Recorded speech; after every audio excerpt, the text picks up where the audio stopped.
Welcome to Season 2 of the Biz Show, sponsored by InvestQuire. And now, your hosts, Barry and Lisa. Hi, Barry. How are you today? I'm doing great. How are you doing? On a scale of 1 to 10, I'm an 11. Wow, that is impressive. I don't know too many people that actually would say that. Well, you got to start your day out with gratitude. So today I'm grateful to be with my grandson. That's a good idea. I don't see him running around there yet. No, he's only 2.5 months, so not quite there, but he is adorable and full of personality. So it's been a fun Nice. couple of days. Yeah. We're entering into the holiday season. People are really starting to focus on their businesses and getting ready to ramp up for 2025. Yeah, now is a good time of reflection in your business, going back, analyzing your first three quarters. Did you meet that number? Did you not meet that number? Why didn't you meet that number? Why did you exceed that number? Those are all things you really should be looking at and starting to plan for 2025, right? Exactly. Yeah. So many people are starting to create their business plan for 2025. And like Barry said, when you revisit those numbers, it's time to make some changes or continue implementing the things that work. Exactly. And yeah, good. Well, let's so we're on episode 11 of season 2. This episode of the Biz Show is about brand identity, right? About branding your business and basically the identity of it, right? And so let's kind of talk about that for a minute, Lisa. What is brand identity? It's such a fun topic. It may be more difficult for some, but it's really an exploration of what you want to create as the identity of your business. So you have to dig deep. Like, what is your value proposition? I talk about that a lot in real estate because you're really selling your identity of who you are. And that goes, hand in hand with sales because they're really choosing you to represent the product or the service that you're providing. So you want to make sure your clientele is choosing you for a reason. So you really want to try to decipher and try to create an identity around that. Like, what is the value proposition you bring to the table, or what is the mission statement of your entire company? Right. It's not a lot of people think, oh, my brand identity is my logo or my tagline. And Right. and yeah, that's part of it, but that's only 5%, right? It's a Yes. lot bigger than that. So it's about Well, who you are. let's think of a couple like Nike, Yeah. Starbucks. Yeah, Nike, they have the little check mark, and then they get to just do it, right? Everybody thinks of that, and this, they go, oh, there's the branding, but it's a lot more, right? It's a green company. It has, a tier of where it stands in the tennis shoe, or the, should I say, the shoe branding, Right. Yeah. and So they yeah, and go yeah, ahead. no, I was just going to they worked hard to build that identity of who they are. Barry said something about brand identity when we were talking the other day about having it be the personality. And I love Mhm. that you said that because that's the fun part of it is you can create the personality of your business so you're different from the guy down the street.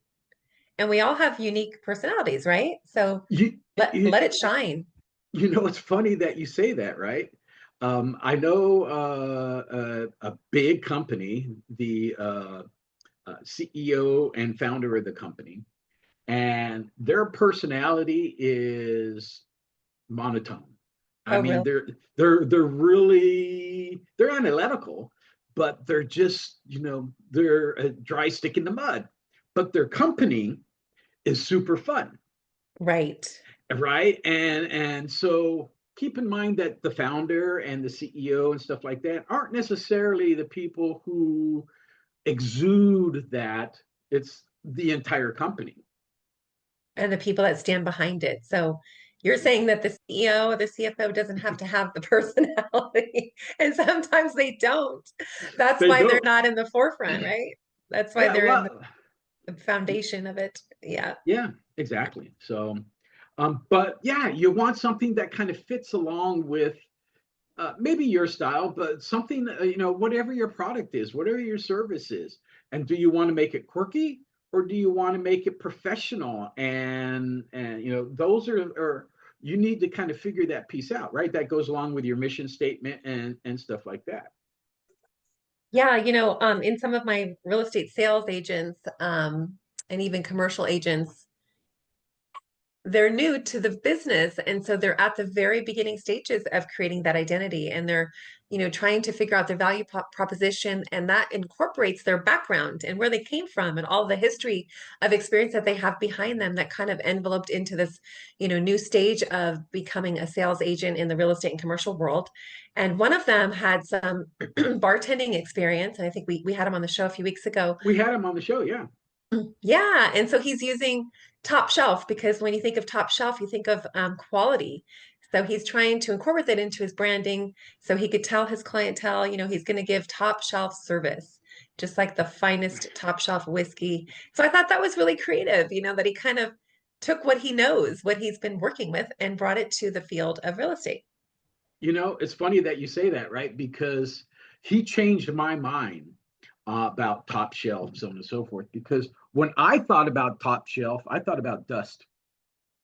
What you thought about dust? Dust. Oh, like on a shelf? Yeah.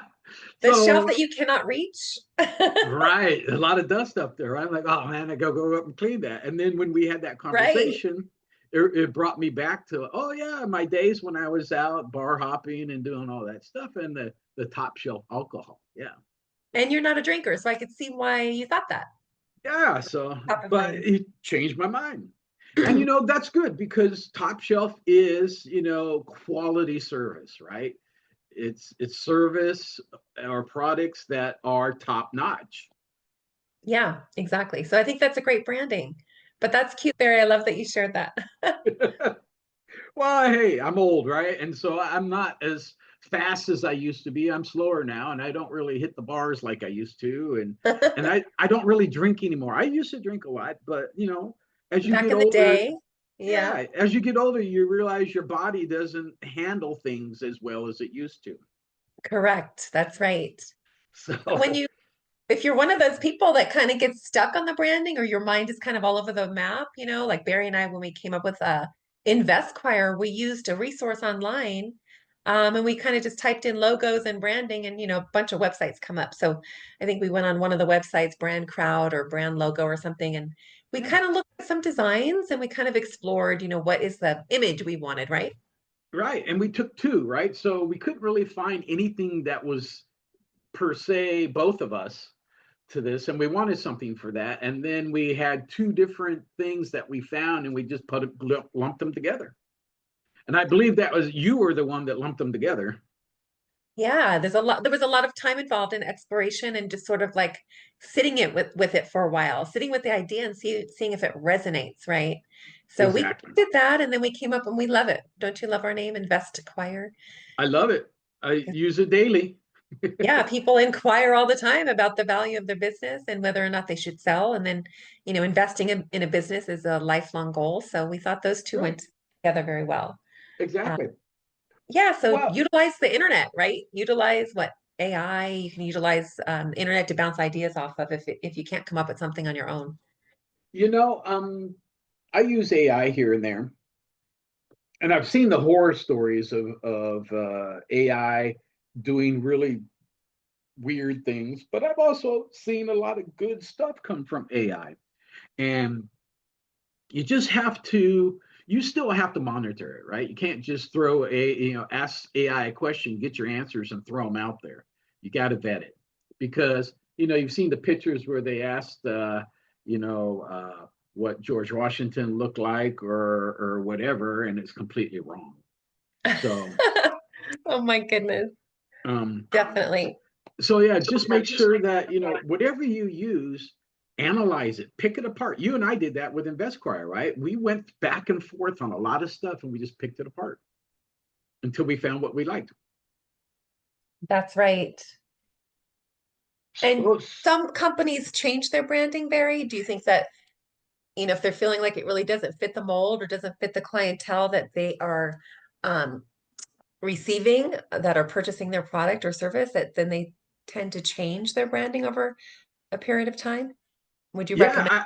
I would recommend that, but what I would recommend is reach out to your current customers and have some conversations with them. For instance, it's funny that you said that because I was just seeing today in a periodical business journal that I read that Amazon is changing some of their branding.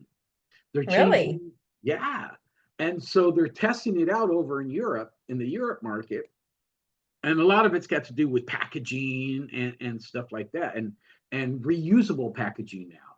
So when you receive a package from Amazon, it's going to come in a plastic bag or whatever, but they want you to save that bag so it can be reused again. And then when you get another delivery, they'll pick that up and recycle it and use it again. You're kidding. Oh, wow. So they're changing and trying to go as green as they can, right? And that's really the message, is about becoming green, Right. which is not something that they've had in the past. So it's a rebranding for them of such so that they can be more environmentally friendly. Environment friendly. Yeah, that's the way to go. Very cool. So people Yeah. will catch on to that. That's going to be coming up here quickly, huh? I don't know if it's going to come to the U.S. or not. I assume it will, but it's being tested in Europe right now. And I just read that this morning, so I like, and it fits right into what you were just saying, right? And You another, can you can change your branding. yeah, that's cool. And another company, my one of my first jobs I worked for was called Long's Drugs, and it was in Northern California in the Bay Uh, Area. And I was a cashier clerk, and then I worked in cosmetics and the film department when we used to take in our camera film to get developed into prints. I remember So those days. yeah. So I kind of bounced all around and remember one of my bosses said, "Oh, you're employee of the month," and I got $100 bill. It was kind of cool. But anyway, so Long's Drugs became CVS, and they Yes. are one and the same company. So there's a rebranding example for you. Yeah. Yeah, you kind of stimulated my memory on some of the corporations that do a complete rebranding, right? Or Right. reowner restructure. Just make sure you test it, right? Just don't go out and do it because you're not going to scare your customers, but you're going to confuse them. So make sure that you do a test, work with a test audience first, and then once you do it, announce that it's going to be done, right? Advertise it, and then just gradually work into it, Right. And then people really don't notice the difference. right? And if you have questions, give us a call, right? We're more than happy to help. Yeah, the testing is important, right? Right. Especially, on the brand identity part of it, knowing your target audience, right? So you want to test it on that target audience. And let's just say that you have 100 customers, test it on 10, get a consensus of what works. And if that doesn't work or none of them seem to be interested in it, change it or try another 10. Yeah, I guess that's where surveys come in and whatnot, right? Exactly. Exactly. Yeah. Sometimes the corporate side of it goes through a restructure. So my daughter worked for Atlantic Records and they did a complete restructure of the CEO and everything. And a lot of people got laid off because they are going to recreate their brand. And so they're reorganizing how they do things, and that incorporated bringing in new employees. So there's going to be some rebranding at Atlantic Records presently. So yeah, I think rebranding kind of goes in hand with the restructure of the organization, maybe bringing in new chief officers or the CEO. Well, I think the music industry is an interesting model because music has changed so much throughout the years, right? When you and I were growing up, it was classic rock, right? And then came disco, and then came alternative, and then came rap, and so it's had a transition of music types. And then I guess the record companies, they need to transition along with the music themselves. Right. Yeah, their logos have changed and most definitely they're trying to keep up with the times. So yeah, so those are some examples of some rebranding. But what Well, goes into it? We Well, talked about your values and what else? well, I think you know, demographics plays a part, and you talk about colors, fonts, logos, all that stuff. But also, what plays a big part of it is social media, right? In what aspect? Well, I mean, how does social media play a role in branding, right? Because that's really the advertising platform today, right? Right? So there's where you could do your survey if you want to rebrand, or even if you're just trying to figure out your brand, you can go into social media and talk to your friends and stuff like that and kind of get some ideals, bounce ideas off of other people. Right. I mean, videos and visual elements on social media are so key right now, and having people recognize you and continue to be engaged with your platform. So that's a very good point, Barry. Social media plays a huge part. So that's a great way to test because you could literally see the statistic right away, how many followers and how many people are viewing or staying engaged for your video reel that you're producing. And that'll tell you if you're doing something right instantly, right off the bat. Yeah, absolutely. And feedback is important too, right? So make sure that if whatever you throw out there, ask for some feedback.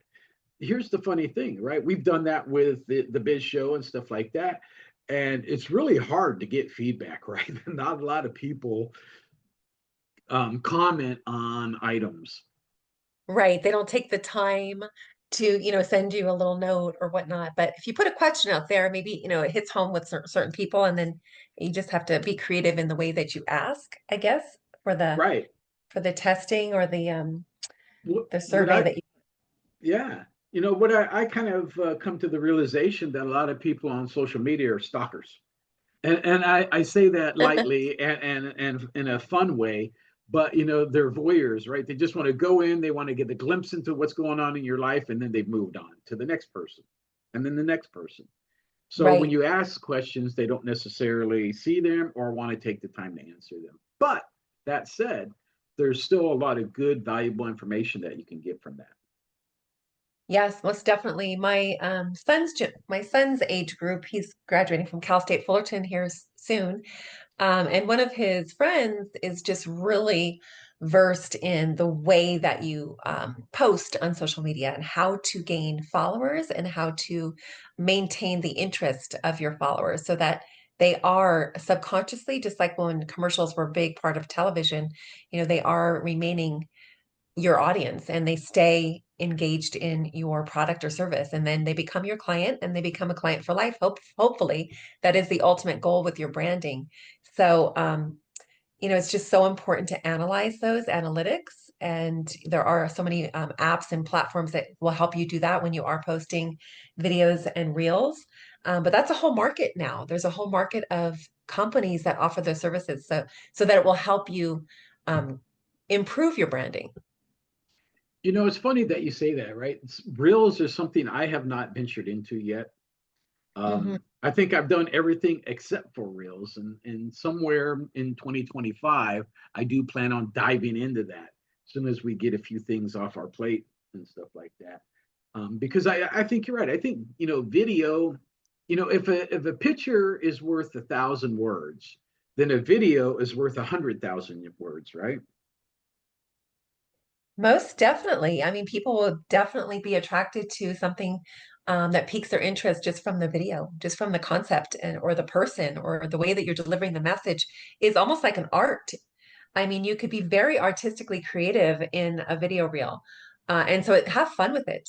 Now it's not all about being, so professional and serious and structured. Now it's all about um, like visual elements, like you said earlier, having um, a personality be delivered in the reel, a style of the way that you're doing your business in the reel. It's just really a psychological thing. And one of our teammates on our team, Jake Regrina, is very versed in it, and he has fun just really, like you said, putting test reels out there and seeing what's going to engage the clientele, and then he sticks with something that works, obviously.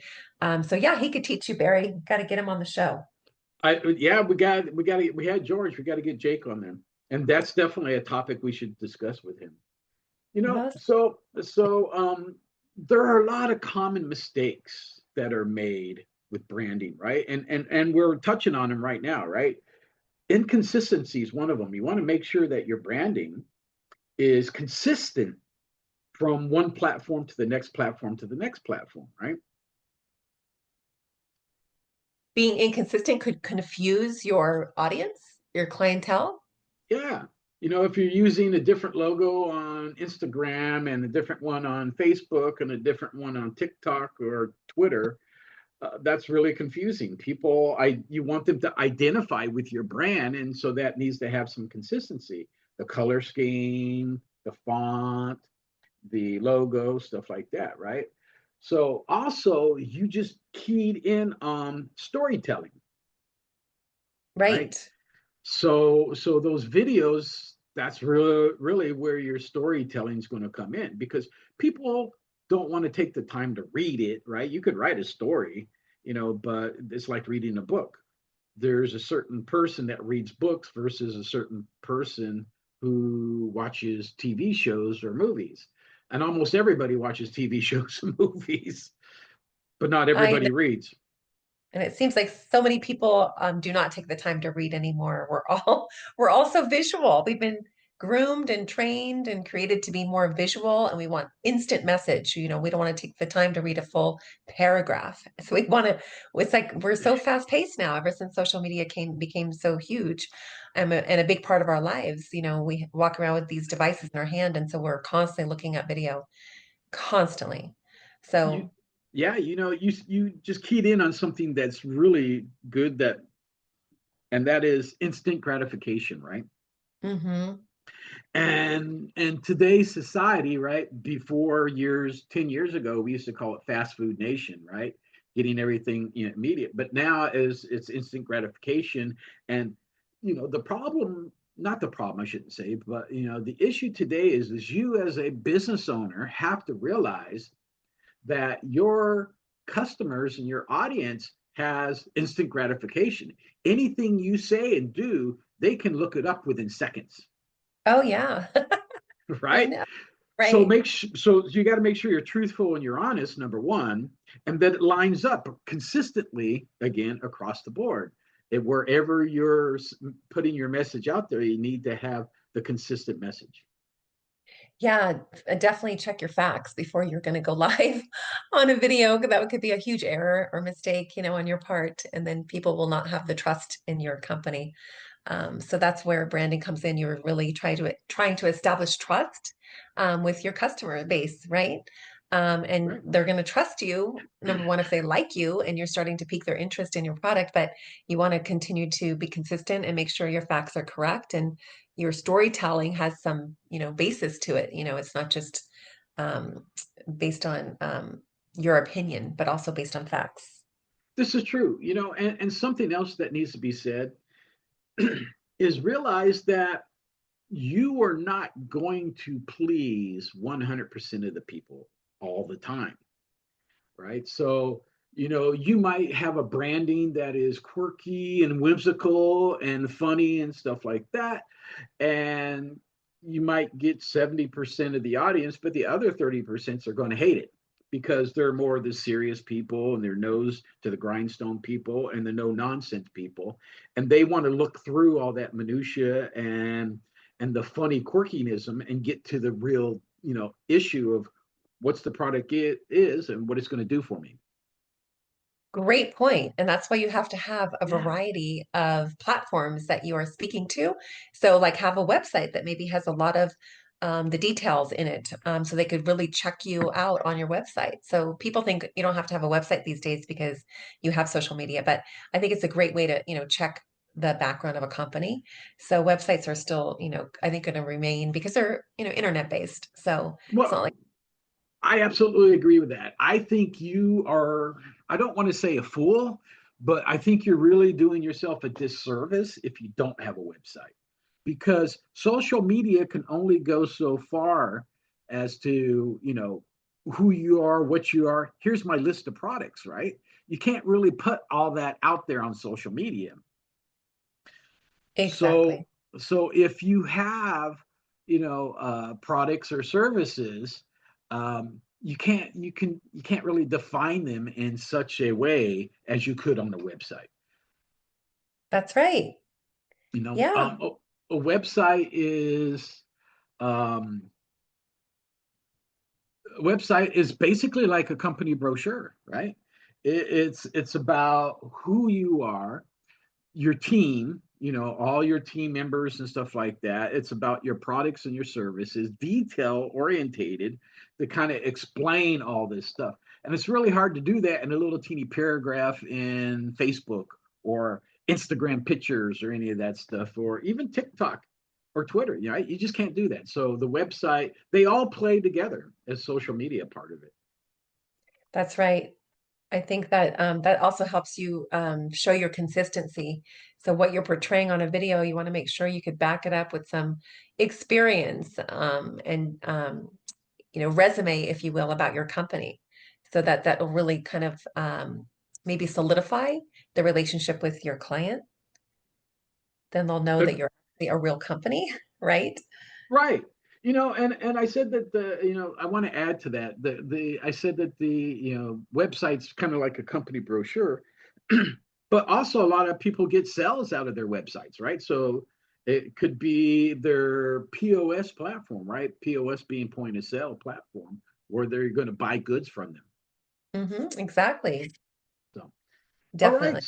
So let's kind of recap um, real quick, kind of just what we talked about, and what are the things that you need to consider when branding, right? That's right.